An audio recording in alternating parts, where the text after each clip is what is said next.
My name is Sabrina Nolan. I'm 34. On my birthday, I sent a text to my family group chat. Just a simple message saying I was feeling sad that no one had reached out. My mom's reply came 3 hours later. "We need space from you. Please don't reach out anymore." My sister liked the message. Thumbs up. That was it. So I blocked them both. And then I did something else. I cut off every single dollar they'd been living on for the past 7 years. See, my family had been collecting monthly checks from a trust fund my grandfather left behind. They treated that money like it fell from the sky. They never once asked who approved it. They never once said thank you, because they never knew or never cared that every penny required my signature. The morning after I shut it down, I woke up to 99 missed calls. But by then, it was already too late. Before I get into what happened, please take a moment to hit like and subscribe, but only if you genuinely enjoy this story, and drop a comment letting me know where you're watching from and what time it is right now. Now let me take you back to March 15th, the morning everything changed. March 15th started like any other Tuesday. Alarm at 6:15, coffee in the kitchen, the photo of my grandfather on the wall above the stove, smiling in his flannel shirt, the way he always did. I drove to work at the property management office, the same small firm I'd been running since Grandpa Harold passed 7 years ago. 4 rental houses, 2 duplexes, 1 commercial lot.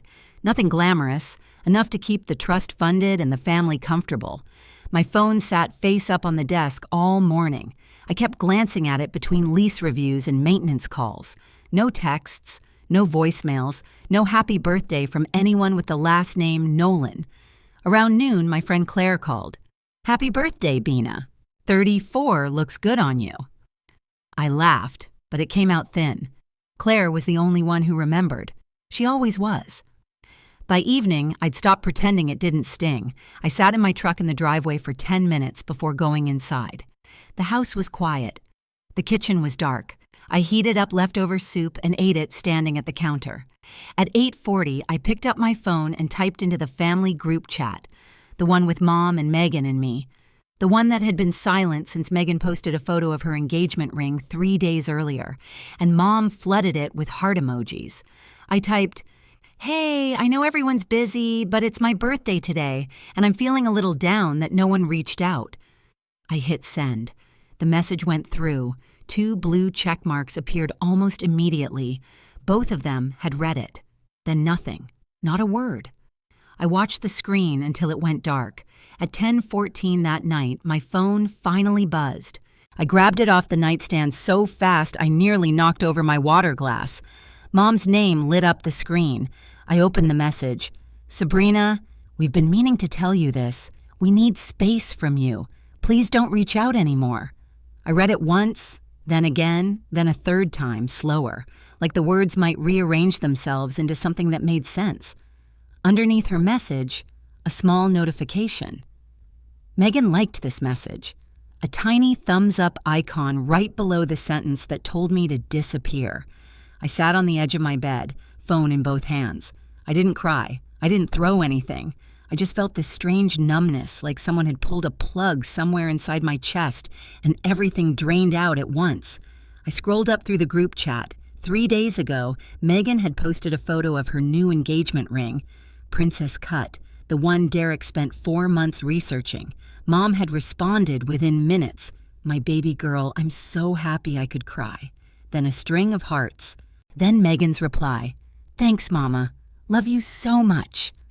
67 messages in that thread about Megan's ring, plans for the engagement party, venue ideas, color schemes, guest lists, and then my message sitting at the bottom like a pebble dropped into a well. "It's my birthday today," followed by my mother telling me to go away. I kept staring at that thumbs up. Megan didn't even bother typing a response. She just pressed a button, one tap to endorse my eraser. I set the phone face down on the nightstand and lay in the dark, staring at the ceiling, listening to nothing.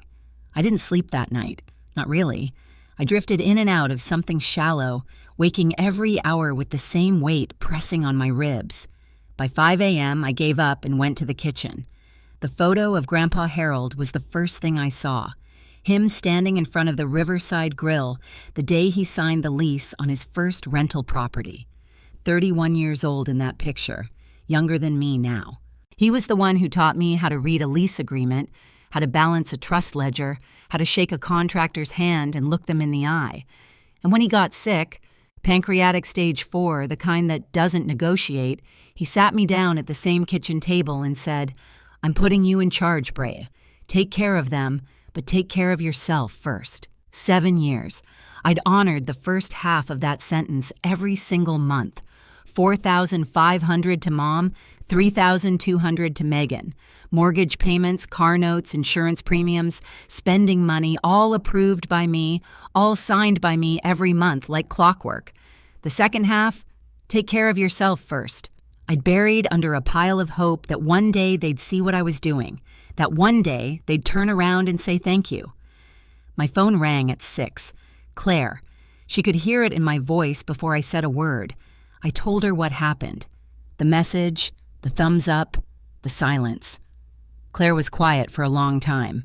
Then she said, "Brina, you've been funding their lives. They just told you to disappear.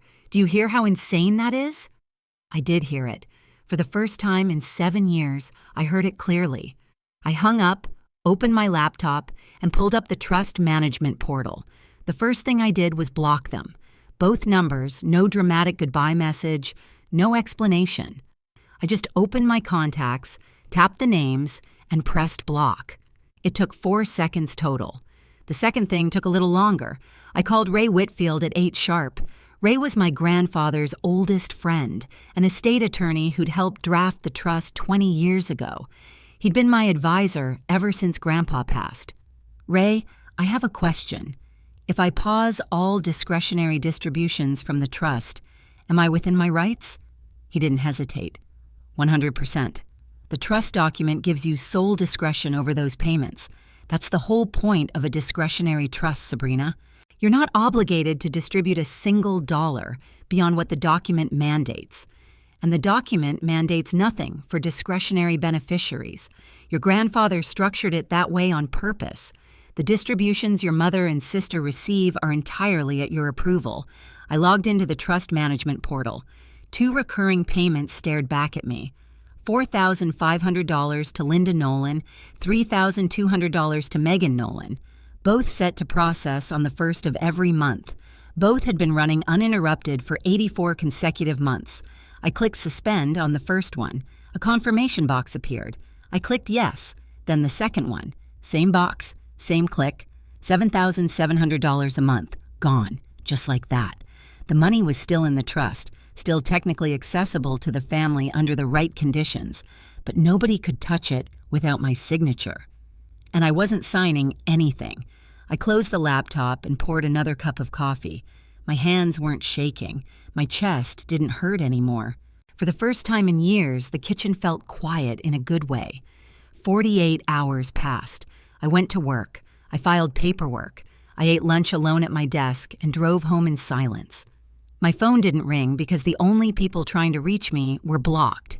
I found out later through Ray how it unfolded on their end. Linda noticed first. The first of the month came and went, and her checking account didn't get its usual deposit. She called the bank. The bank told her the incoming transfer from the Nolan Family Trust had been suspended. She asked them to reverse it, push it through, do something. They told her they couldn't. The account required trustee authorization for every distribution. So she called Rye.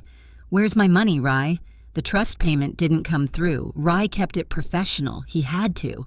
Attorney-client privilege meant he couldn't disclose my decisions, but he could state facts. All discretionary distributions require the trustee's written approval, Linda. That's always been the case, but it's always been automatic. It was never automatic. Someone approved it every single month. Silence on the line. "What do you mean someone approved it? It just comes in." "Linda, I'm not at liberty to discuss the trustee's decisions, but I can tell you that the trust document has always required authorization for every disbursement, every single one, for the past 7 years. That was the moment it landed.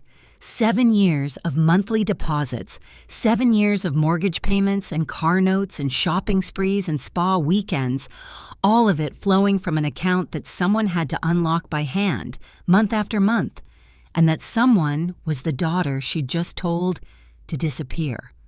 Here's the thing about cutting someone off. It's not just about the money, it's about what the money was holding together. I knew what would happen if I kept the trust frozen. Mom's mortgage, $2,100 a month, had been covered by the trust since Grandpa died.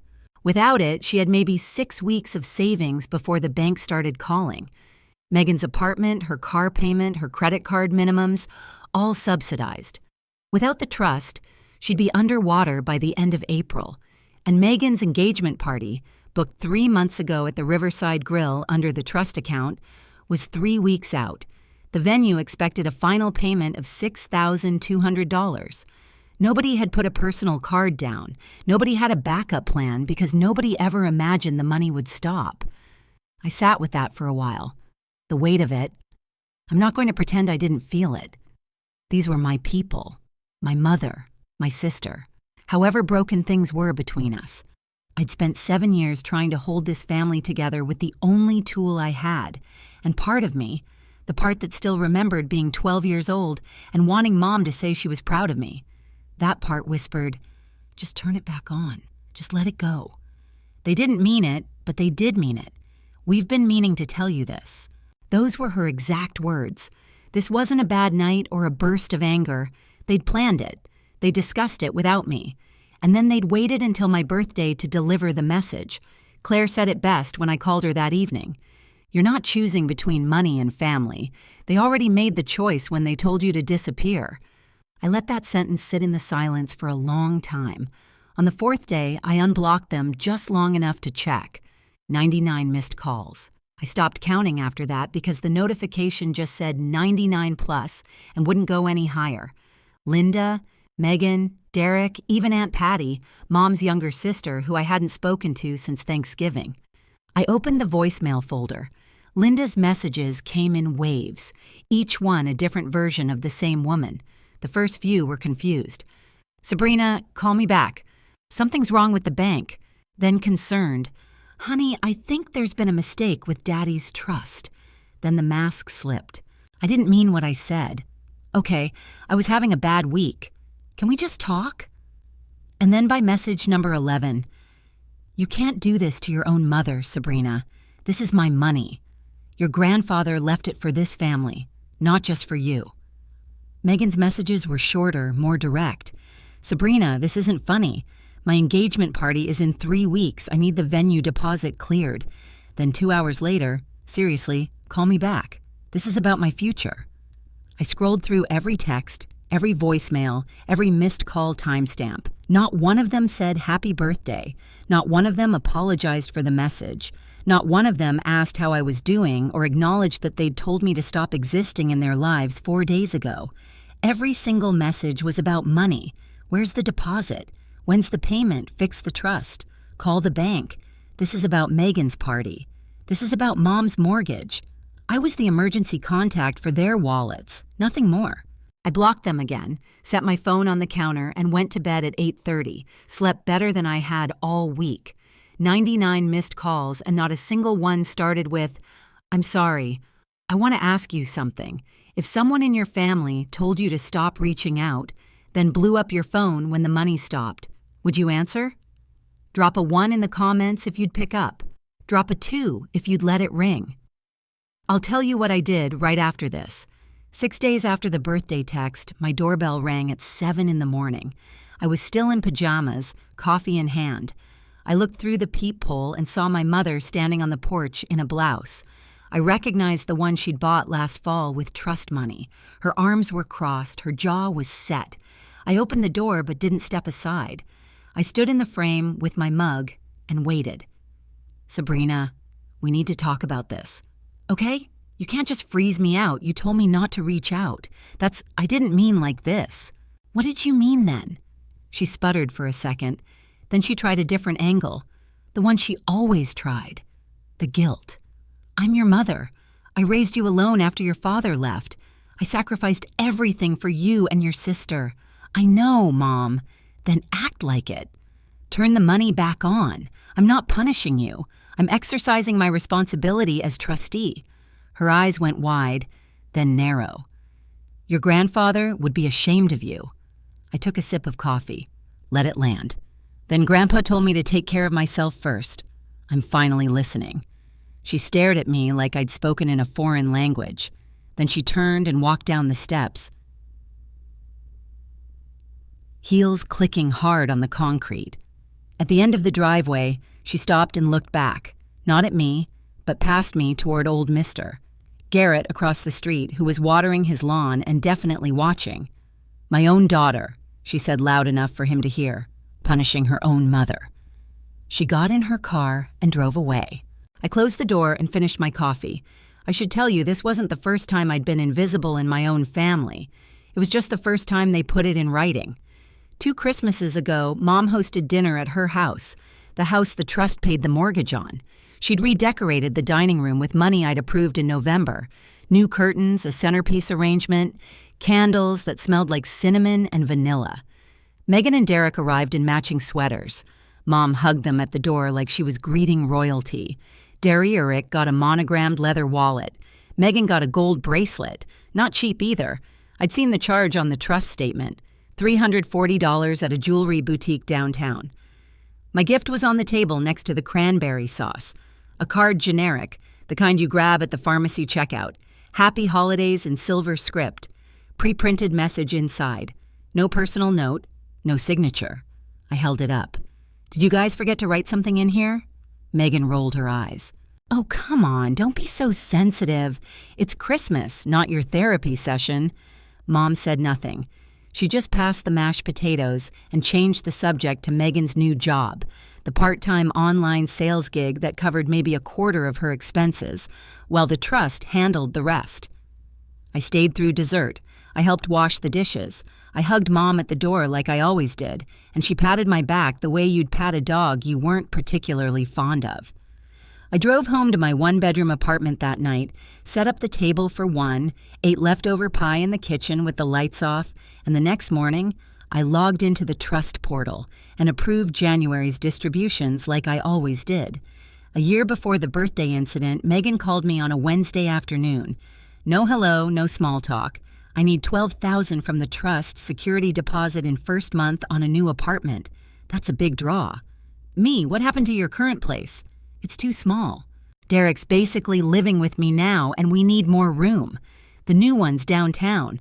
Hardwood floors, balcony. It's perfect. I approved it. I always approved it. $12,000 processed within 48 hours. Megan didn't say thank you. What she said was, finally, I've been waiting 2 weeks. 2 weeks. Because I'd asked her to send me the lease agreement first, which is standard procedure for a trust disbursement. She acted like I'd asked her to donate a kidney. A month later, I found out through a friend of Claire's that Megan was still holding the old apartment, the one the trust paid rent on, and letting her college roommate live there, charging her $800 a month in cash, pocketing it. When I brought it up carefully over the phone, Megan's response came fast and sharp. It's not like it's your money, Sabrina, it's Grandpa's.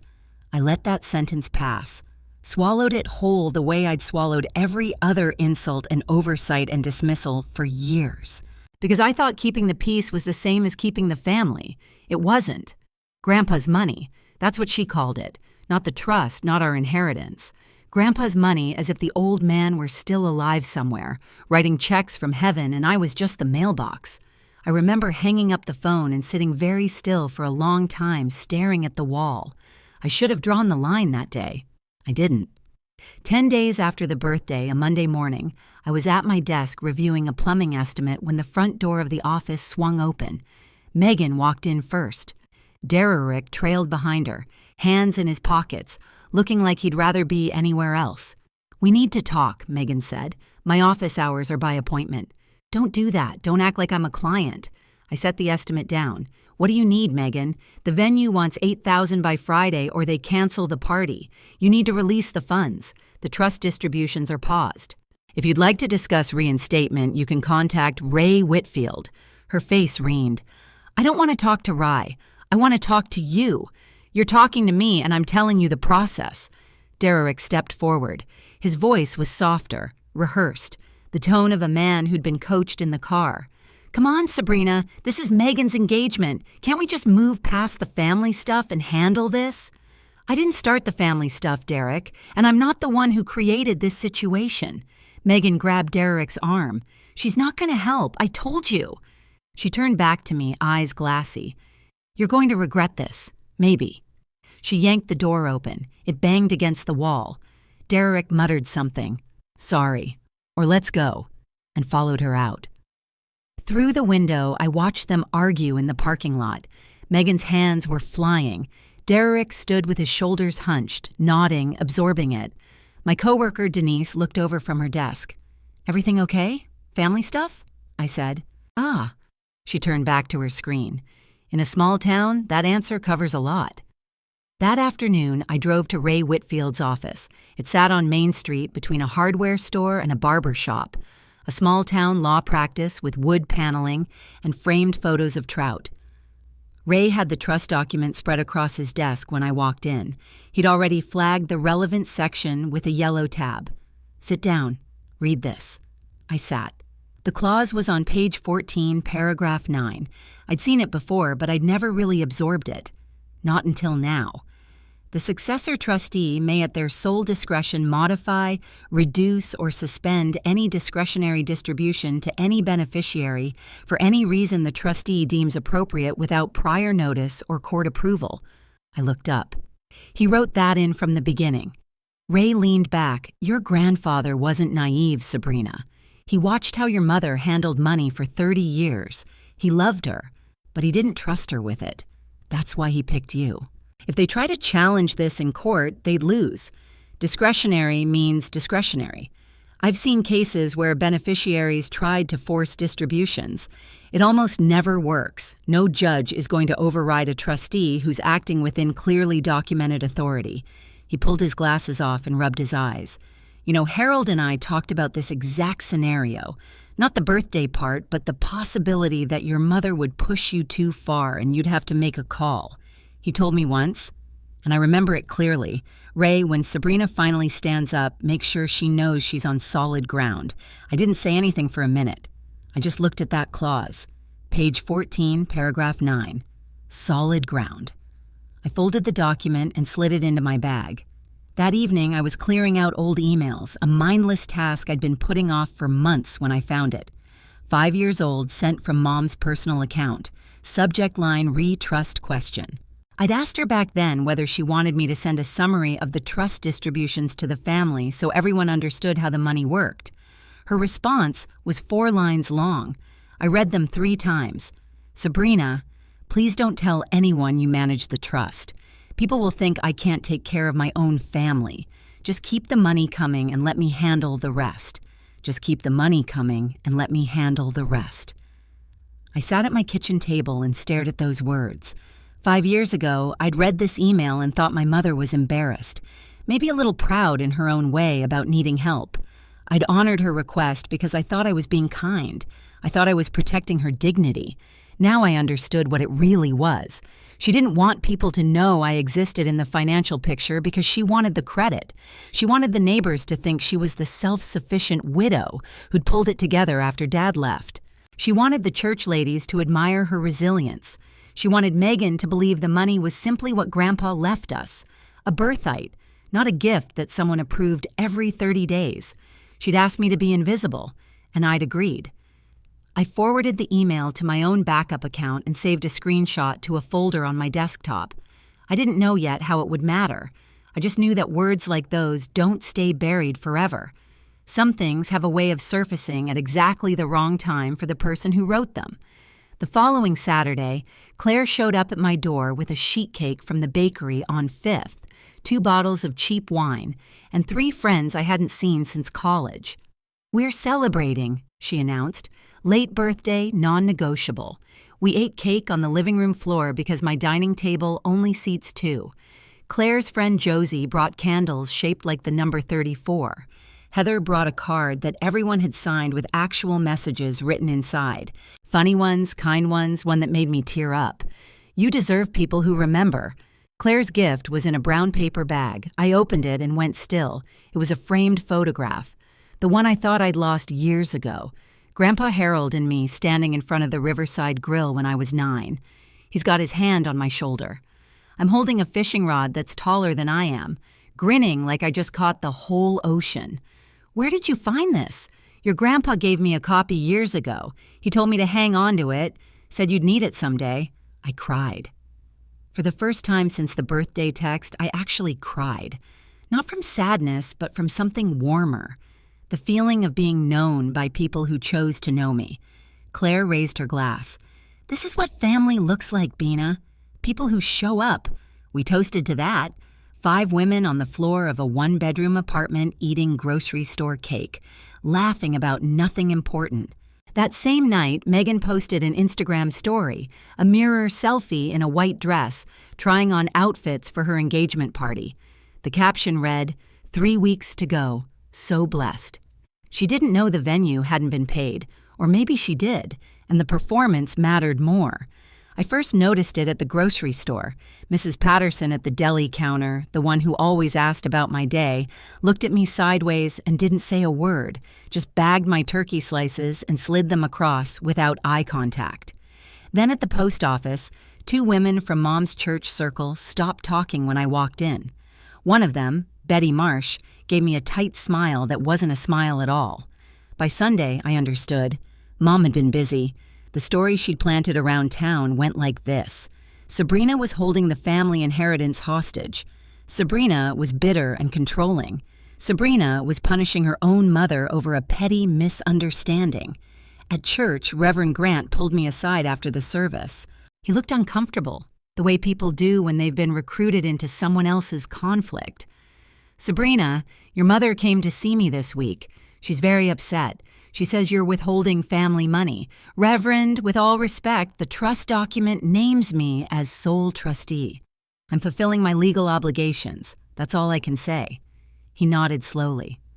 I understand. I just thought you should know people are talking. They usually are. I walked to my truck and I could feel eyes following me across the parking lot. In a small town, reputation is currency. And my mother had just drained my account. She'd done it carefully, too. Never mentioning the birthday text, never explaining that she'd told me to stop reaching out. In her version, I was the aggressor. She was the victim. The same story she'd been telling for years, just louder now, because she needed it to work. I drove home and didn't say a word about it to anyone. Not yet. Timing matters. The Facebook post went up on a Wednesday evening. Megan didn't use my name. She didn't need to. Everyone in town knew. Some people would rather watch their families suffer than let go of control. My engagement party might not happen because one person decided her ego matters more than her sister's happiness. I've tried reaching out. I've tried being the bigger person. Nothing works. Sometimes the people who are supposed to love you are the ones who hurt you most. Within an hour, 43 likes, 21 comments, 6 shares. So sorry, babe, you deserve the world. That's horrible. Families should lift each other up. Praying for you and Derek. Some people really do change when money gets involved. Claire screenshotted the whole thing and sent it to me. I read every comment. Then I closed my phone and made dinner. I called Rye that night. They're making public accusations. Does this change anything legally? Not for the trust. Your authority is documented and ironclad. But socially, it could get uncomfortable. He paused. That said, Sabrina, if you ever need it, that post establishes a pattern. Public defamation by a beneficiary against her own trustee. It's not nothing. I'm not suing my sister Ray. I'm not suggesting you do. I'm saying save everything. I saved everything. Screenshots of the post, screenshots of the comments, the timestamps, the shares, the likes.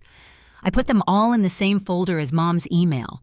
The one that said, just keep the money coming, a digital filing cabinet of every time my family told me I didn't matter, organized by date.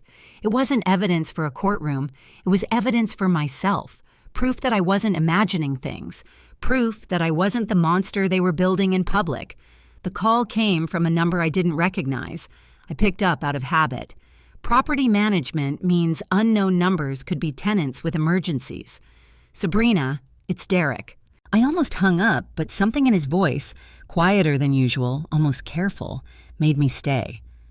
I'm calling from a friend's phone. Look, I know you're upset. I get it. They hurt you. But can we get past this for the engagement? Just release the party funds and we can deal with the rest later. Derek, getting past this means pretending my mother didn't tell me to disappear. She didn't mean it like she typed it. Megan endorsed it. Those aren't accidents. He exhaled hard. I could hear the frustration building, the politeness thinning. Megan's been crying every night, Sabrina, every night. If this party falls through, everyone's going to blame you. You understand that? The whole town's already talking. Everyone already blames me, Derek. That's not new. So you're just going to let it all burn? I didn't light the fire. Long silence. Then his voice dropped. Not softer, but harder. Colder. Fine. We're going to find a way to get that money, with or without you. The line went dead. I sat in the kitchen and played those last words back. With or without you. It wasn't a plea anymore. It was a threat. Vague, the kind people make when they don't actually have a plan, but want you to worry that they do. I opened my phone and wrote a note to myself. Derek called from unknown number, threatened to access trust funds without my authorization. March 27th. Then I locked my screen and went back to my evening. Whatever they were planning, the trust was airtight. Ray had made sure of that. They tried everything over the next week, every angle, every door, every window. Linda called the trust company directly, First Regional Bank, which served as custodian of the trust assets. She spoke to 3 different people in the wealth management department. Each one told her the same thing. Only the named trustee can authorize distributions. Mrs. Nolan, but I'm a beneficiary. It's my father's trust. Yes, ma'am. But beneficiary status doesn't grant disbursement authority. You'd need the trustee's written approval. Well, what if the trustee what if she's not acting right? What if she's doing this out of spite? Ma'am, if you believe the trustee is breaching their fiduciary duty, you're welcome to consult an attorney and petition the court. But from what we can see, all actions taken are within the trust's documented provisions. Dead end. Megan tried a different route. She went straight to the Riverside Grill and asked the owner, Mr. Hargrove, to let the engagement party proceed on credit, a promise to pay within 30 days after the event. Mr. Hargrove, a careful man who'd been running that restaurant for 20 years, said no. The booking had been made under the trust account. The final payment of $6,200 was overdue. No payment, no event. Can't I just put it on a card? Do you have a card with a $6,000 limit? She didn't. Derek looked into personal loans. 2 banks, 1 credit union. His credit was decent, but not strong enough for an unsecured loan on short notice. The engagement party was 12 days away. Meanwhile, I went to work. I managed the rental properties. I returned tenant calls and approved maintenance requests. I lived my life. The difference was, for the first time in 7 years, I wasn't living it for them. Megan came to my house at 9 o'clock on a Friday night. I could smell wine on her before she opened her mouth. She didn't knock. She pounded. When I opened the door, her mascara was smeared and her voice was too loud for the quiet street. You ruined my life. I've been planning this party for a year, a whole year. Sabrina, keep your voice down, Megan. No, I want the whole neighborhood to hear what kind of sister you are. I stayed in the doorway. Steady. Megan, you liked the message that told me to disappear. You didn't plan for me to be part of your life, so I'm not. That was Mom's idea. I just went along with it. The words hung in the night air. She didn't realize what she'd just said, or maybe the wine kept her from caring. So you planned it, I said. Thank you for confirming that. Her face crumbled. The anger dissolved into something messier. She started crying. Not quiet tears, but the ugly, gasping kind. The kind that comes from running out of options. Just release the money for the party. Please, you can go back to being mad at us after. I just need this one thing. One thing. After 7 years of everything. After 84 months of silent signatures and thankless deposits and Christmas cards without names. One more thing. I'm not mad, Megan. I'm done. I stepped back and closed the door, locked it, stood there in the hallway listening to her cry on the porch until Derek's headlights pulled into the driveway and she stumbled to the car. Through the window, I watched them drive away. The street went quiet again. Mom's idea. I just went along with it. Planned, coordinated, intentional. That was Mom's idea. I just went along with it. She said it like it was a defense. Like following someone's cruelty makes it less cruel. I need to know if your own sibling admitted they plan to push you out. Could you ever trust them again? Comment, never, or maybe. And stick around, because what happened at that engagement party? Nobody in that room saw it coming. The engagement party was set for Saturday, April 5th. Riverside Grill, 7 o'clock, 80 guests. I wasn't invited. I found out the details from Claire, who'd received her invitation 3 months ago, back when Megan still thought of her as a mutual friend and not an extension of the sister she'd discarded. "You sure you don't want me to skip it?" Claire asked. "No, go. I want someone I trust in that room." Here's what I knew that Megan didn't. The final payment had never gone through. I'd informed Mr. Hargrove's office 3 weeks earlier that the Nolan Family Trust would not be authorizing the charge. His bookkeeper confirmed receipt of my letter. The $6,200 balance was outstanding. Megan and Linda apparently assumed the venue would just let it slide, that the Nolan name, or whatever version of it Mom had been polishing around town, would carry enough weight to skip the formalities. They showed up that evening as if nothing was wrong. From what Claire described later, the restaurant looked beautiful. White tablecloths, mason jar centerpieces with wildflowers. Grandpa Harold's favorite, a 3-tier cake in the corner, string lights across the patio. Linda wore a new dress, navy blue, fitted, the kind she'd normally charge to the trust account.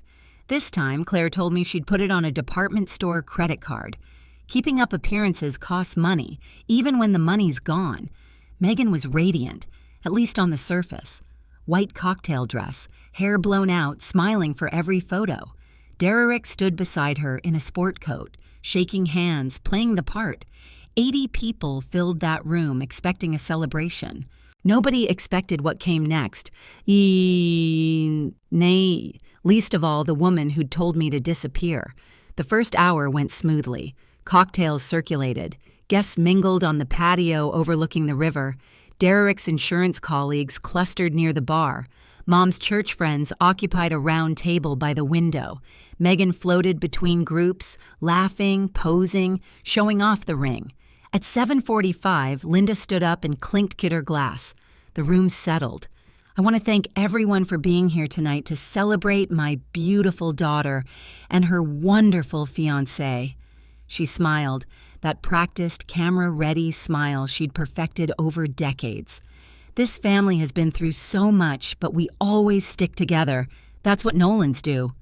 A few people clapped. Someone raised a glass. Claire, sitting at a corner table near the kitchen, told me later she almost choked on her water. We always stick together. The woman who texted her eldest daughter to stop reaching out, standing in a room full of people declaring family unity with the confidence of someone who believed her own story. Around 8:15, one of Derek's co-workers leaned over to Claire. "Hey, where's Sabrina? Isn't she Megan's sister?" Claire kept it simple. "She couldn't make it." "That's too bad. I heard she manages the family's properties or something." Megan mentioned it once. Claire just smiled and sipped her wine. At 8:22, Claire remembered the time because she glanced at her phone. Mr. Hargrove appeared from the kitchen. He was a tall man, silver-haired, the kind of restaurant owner who wore a tie every day and still bussed tables when the place got busy. He walked directly to Linda's table, leaned down, spoke quietly. "Mrs. Nolan, I'm sorry to interrupt. May I have a word with you in private?" Linda's smile didn't waver. She touched her napkin and stood. They stepped through the kitchen doors, Linda and Mr. Hargrove, visible through the round window to anyone paying attention. Claire was paying attention. She couldn't hear the words, but she could see the body language. Mr. Hargrove held a clipboard. Linda's arms crossed, then uncrossed, then crossed again. The conversation lasted maybe 3 minutes before Linda's posture changed completely. Her shoulders dropped, her head tilted forward. Mr. Hargrove gestured at the clipboard, pointing, explaining. Later, through Rye, I got the details of what was said. Mrs. Nolan, the final payment of $6,200 hasn't cleared. The account on file, the Nolan Family Trust, was not authorized for this charge. There must be a mistake. That account has always worked. Ma'am, we contacted the trustee directly 3 weeks ago. We were informed that the trust would not be covering this event. Who told you that? The trustee. Miss Sabrina Nolan. Linda's face went white. She has no right to. Ma'am, she's the named trustee. She has every right. I'm sorry, but without payment, I can't continue the service. We've already extended a significant courtesy by allowing the event to begin. Linda started to argue. Something about the family being longtime customers, about Harold Nolan eating at this restaurant every Friday for 20 years. Mr. Harrove listened politely. He didn't budge. That's when Megan appeared in the kitchen doorway. She'd noticed her mother missing and come looking. She caught the tail end. The trust would not be covering this event, and the volume control she'd been holding all night finally broke. What do you mean the money didn't go through? Through the kitchen window, 80 heads turned at once. The kitchen doors swung open. Megan came through first, face flushed, chest heaving. Linda followed, looking like she'd aged 10 years in 4 minutes. The room was silent. Forks were down, conversations frozen mid-sentence. Someone near the back, Derek's college friend, I think, spoke first. Is everything okay? Megan opened her mouth, then closed it. She looked at her mother. Linda straightened her spine, summoned what was left of her composure, and said, "It's a banking error. We'll sort it out." But Megan was past the point of performance. "It's not a banking error, Mom." Sabrina froze the trust. She cut us off. The silence that followed was the kind you feel in your chest. Not the polite kind, the kind where 80 people are recalculating everything they thought they knew. Mrs. Dalton, a neighbor who'd known the family for decades, was the first to break it. She set down her wine glass very deliberately. "Wait, Sabrina manages the trust? I thought you said the money was from your father's estate, Linda. You told me you handled the finances yourself." Linda didn't answer. She stood there frozen with the entire room watching. Aunt Patty, sitting 3 tables away, rose halfway out of her chair. "Linda, is that true? You told me Dad left you in charge. It's complicated." Mrs. Dalton shook her head slowly. "It doesn't sound complicated. It sounds like your daughter has been paying for everything and you told the whole town it was you." The words landed like a stone in still water, ripples everywhere. 80 pairs of eyes shifting between Linda and the empty chair at the family table, the chair that would have been mine.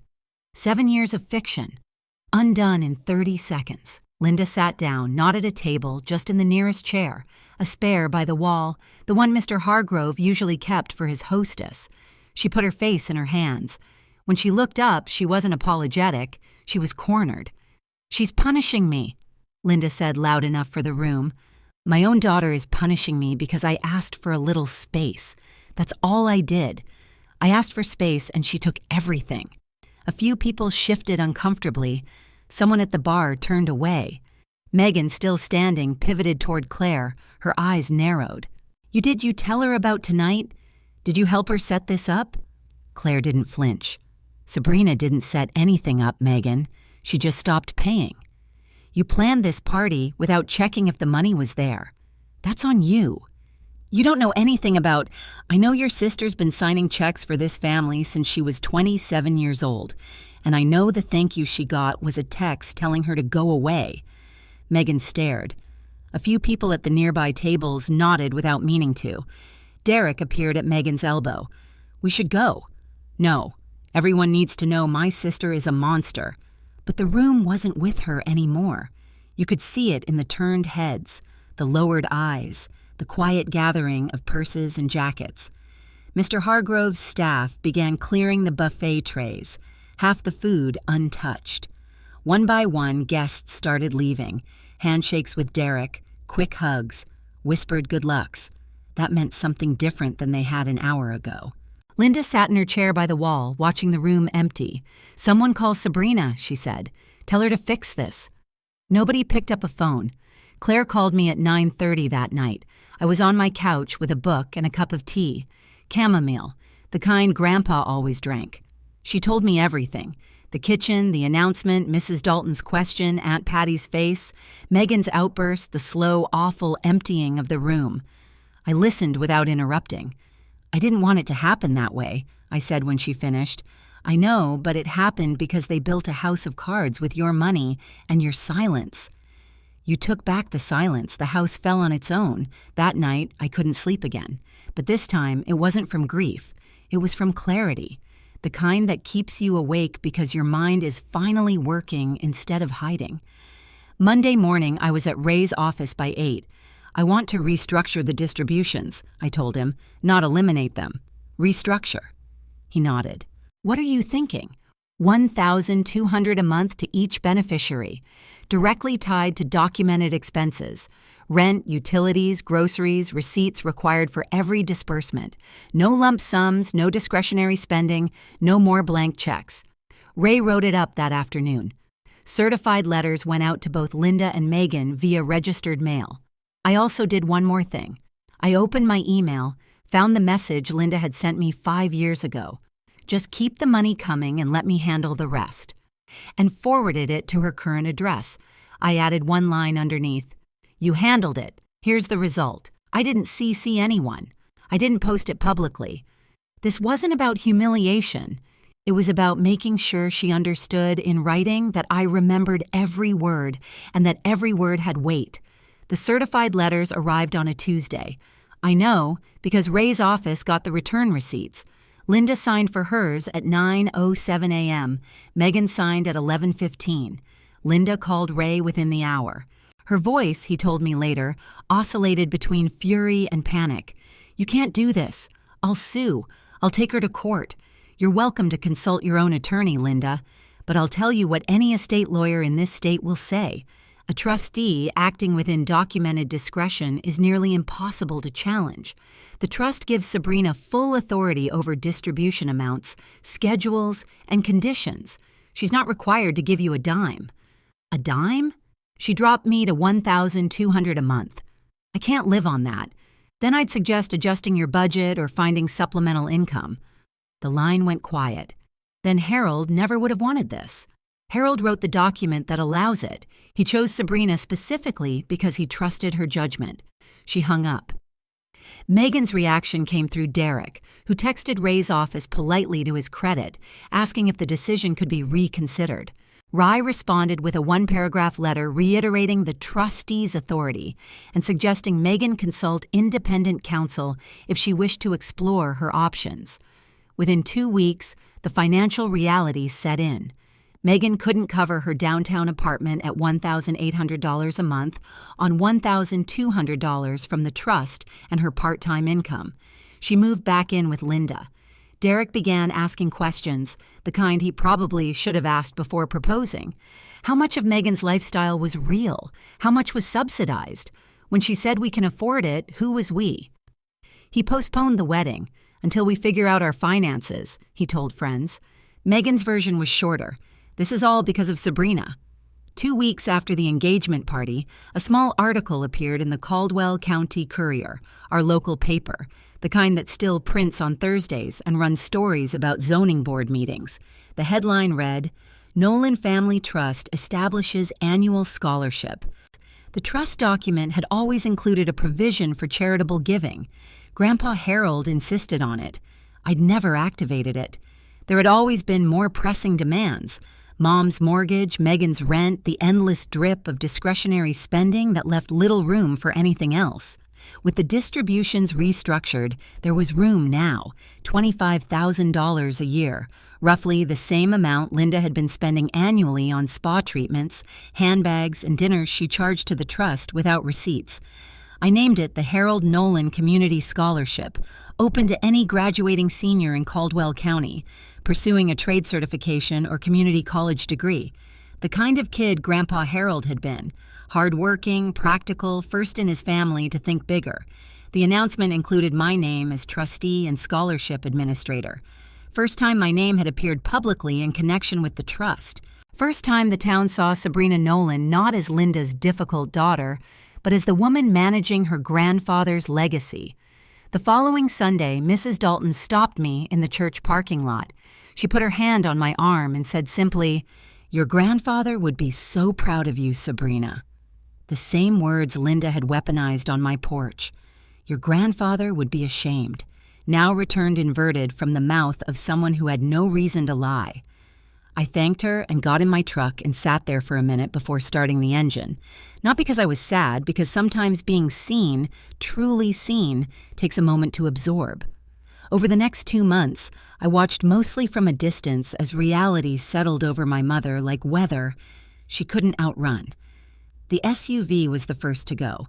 The white Chevy Tahoe she'd leased 2 years ago with a trust-funded down payment. Without the $4,500 monthly cushion, the payments became impossible. She traded it in for a 10-year-old Honda Civic that got her where she needed to go, and nothing more. She found a job, part-time receptionist at Dr. Harmon's dental office on Oak Street, 20 hours a week, $12 an hour. It was the first paid work she'd done in over a decade. And from what I heard through Aunt Patty, the adjustment was hard. She came home exhausted. She complained about her feet, her back, the indignity of answering phones. But she did it. I'll give her that. She showed up. The social landscape shifted more slowly. At church, people were polite but measured. Nobody mentioned the engagement party directly. Small towns have manners about that sort of thing. But the dynamic had changed. Linda's opinion carried less weight now. Her recommendations, her judgments about other people's lives, her carefully curated image of the strong single mother. All of it had a crack running through it.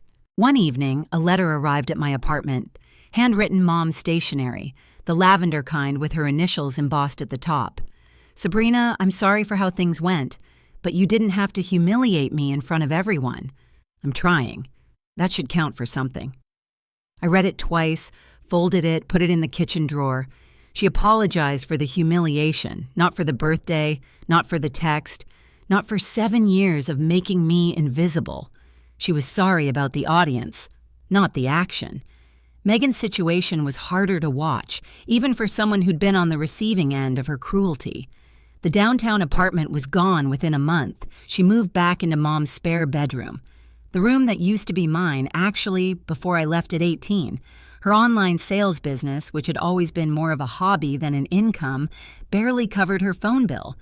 Derek started asking the kinds of questions that shake foundations, not angry questions, careful ones, which are worse. When you said we could afford the honeymoon, what did you mean by we? When you told me your family was comfortable, what exactly did that mean? Did you ever actually pay rent with your own money? Megan deflected. Blame me mostly. This is all Sabrina's doing. She's controlling and vindictive, and she's trying to ruin my life because she's jealous. Derek listened. And then, according to Aunt Patty, who'd become my quiet conduit to the family weather report, he said something that stopped Megan cold. "I didn't know you couldn't afford your own rent, Megan. That's not about Sabrina. That's about honesty." The wedding stayed postponed.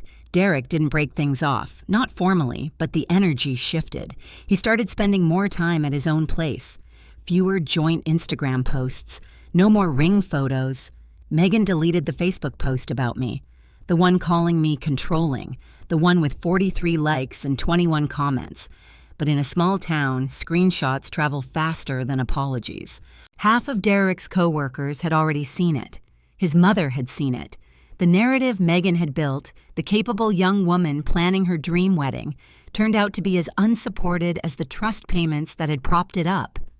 Aunt Patty called me on a Sunday morning in late May. No preamble.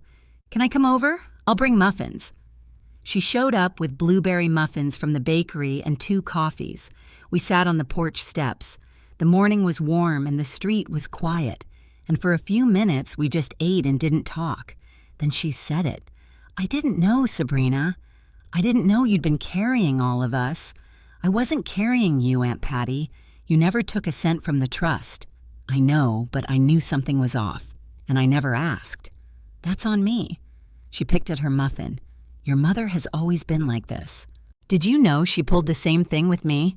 Years ago, when your grandfather first started doing well, she told people the rental income was a family business she helped manage.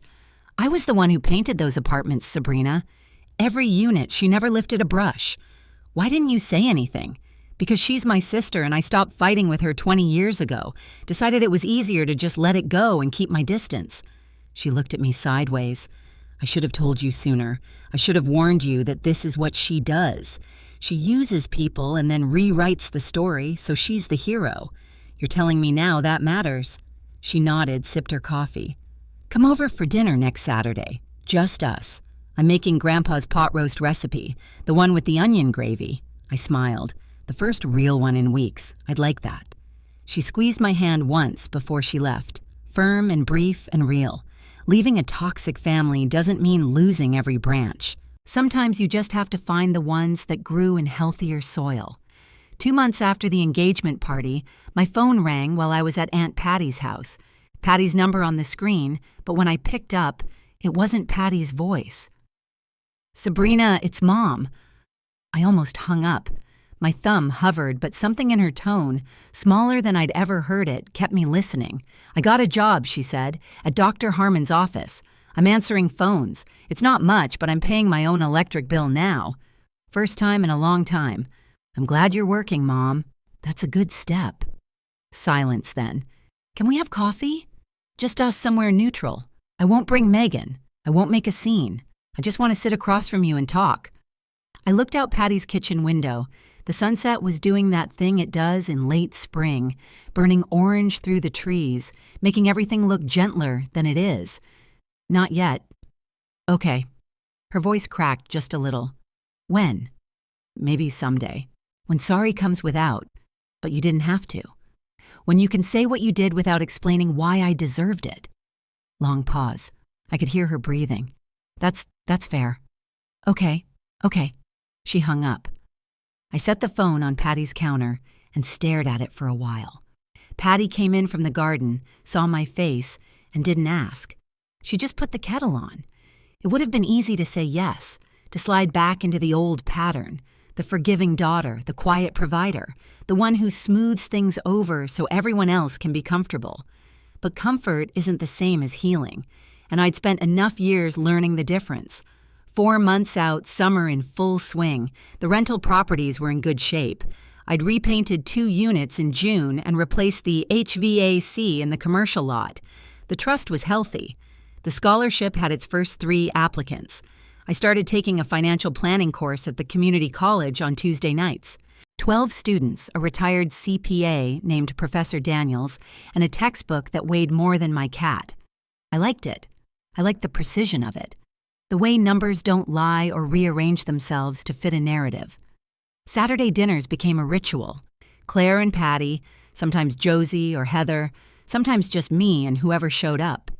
My apartment was small, but the table could squeeze 4 if we moved the bookshelf. Claire brought wine. Patty brought leftovers from the week. We talked about nothing important and everything that mattered. I hung 2 frames on the kitchen wall. The first, Grandpa Harold and 9-year-old me at the Riverside Grill. The second, Claire's photo from my belated birthday. 5 women on the floor, sheet cake, cheap wine, candles shaped like 34. Megan hadn't reached out. Derek and Megan were still technically engaged, but nobody was planning anything. The ring stayed on her finger. The date stayed off the calendar. I thought about her sometimes, usually at night. Usually, when it was quiet, I didn't feel victorious. I didn't feel righteous. I just felt clear. I wasn't responsible for Megan's pain. The same way I wasn't responsible for Mom's mortgage or Megan's lifestyle or the story they'd written about me in my absence. I was responsible for one thing, living a life I could respect. I'd spent 7 years being a foundation no one acknowledged. Now I was building something of my own. If you're still listening, I want to talk to you directly for a moment. If something in this story felt familiar, if you're the person who always gives but never gets remembered, who funds the party but isn't on the guest list, who keeps the lights on for people who don't notice when you leave the room, I want you to hear this. Setting a boundary is not revenge. It's not cruelty. It's not selfishness. It's the moment you decide that your own dignity has a seat at the table, too. My mother thought space was a lever she could pull to keep me in line. She figured I'd panic, come crawling back, beg to be let in again. She didn't realize that I'd been the one holding the structure together. When I stepped away, the house didn't fall because I knocked it down. It fell because I was the only thing keeping it standing. I don't hate my family. That's important. Hate takes energy I'd rather spend elsewhere. I just love myself enough now to stop paying for people who can't be bothered to remember my birthday. Here's what I've learned. When someone tells you they need space from you, believe them, give them every inch of it, and then pay attention to what happens when they realize what they actually lost. It's never about the money. It was never about the trust or the distributions or the venue deposit. It was about being seen, about mattering, about the difference between being needed and being valued. I was needed for 7 years, needed for my signature, my silence, my compliance, but I was never valued. Not until I forced them to look at the space I used to fill. Don't wait 7 years. That's my only advice. Don't wait as long as I did. It was a Thursday night in November, 8 months after my birthday, when my phone buzzed on the kitchen counter. I was on the porch, wrapped in a blanket, drinking coffee that had gone lukewarm. The kind of evening where the air smells like dried leaves and wood smoke, and the street sounds like it's breathing. I went inside and picked up the phone. Unknown number, a text. Happy birthday, sis. I know it's 8 months late. I'm sorry for all of it, Megan. I read it standing at the counter in the same spot where I'd eaten soup alone on March 15th. The kitchen light was on this time, 2 photos on the wall, a pot of coffee still warm on the machine. I didn't reply. Not right then. But I didn't block the number either. I set the phone down, went back to the porch, and pulled the blanket tighter. The street was quiet. The sky was dark. Somewhere down the road, someone was burning leaves. Maybe someday. But this time, it starts with respect, not a check. That's my story. If it hit close to home, I want to hear yours. Drop a comment below. Have you ever had to choose between keeping the peace and keeping your dignity? What did you pick? And if you want more stories like this about people who finally chose themselves, check out the video in the description. I think you'll see yourself in it. Thank you for listening. It means more than you.